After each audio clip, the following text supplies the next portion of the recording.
So I've been interested in issues of violence as a researcher for some years now.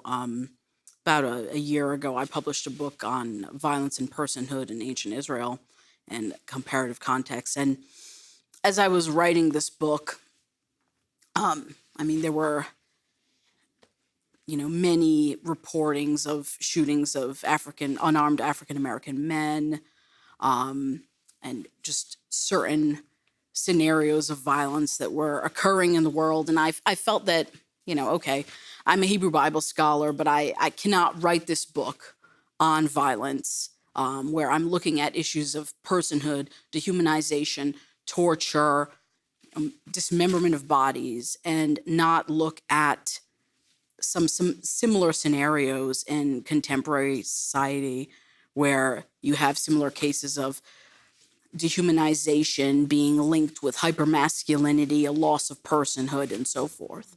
I just felt like I couldn't do it, regardless of not being a specialist in American culture. I mean, I am an American.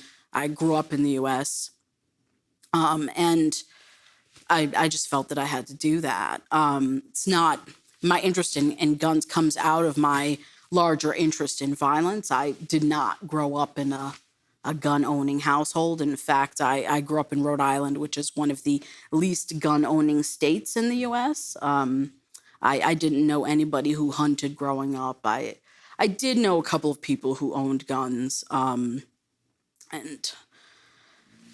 certainly, while I wasn't around guns, I wasn't around gun violence, I certainly was around violence. And I think that has shaped my larger interest in violence. So questions of hypermasculinity, of violence being used to create status, reinforce status. I mean, these are things that I grew up seeing. And so, I've brought this to my research. I've been told that my book on violence is bleak. I think that it is, in fact, a rather bleak work. I think to be quite frank, the Bible makes it easy at times. I'm perhaps a little bit less sanguine than Chris is, because there are hundreds of passages where violence is described in the Old Testament or the Hebrew Bible. And in dozens of these, God is responsible. But ultimately, as Christians, we're not Bible worshipers. We're Christ worshipers.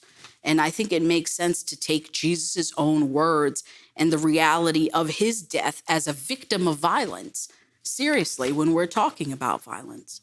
While there are contradictory statements in both testaments, okay? I mean, I think there's anti-violence passages in the Old Testament, I agree with you. And I think there are more pro-violence passages in the New Testament than sometimes people admit to. But if we look at Jesus' own directives about violence, I think that they are clear.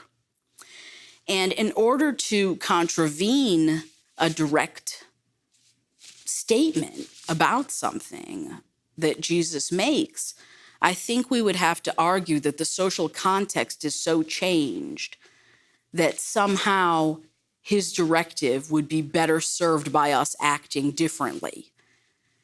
And I think we have to ask ourselves, has our context changed so much when it comes to violence and its causes that we can ignore Jesus' words and the fact that he himself died a dehumanizing death?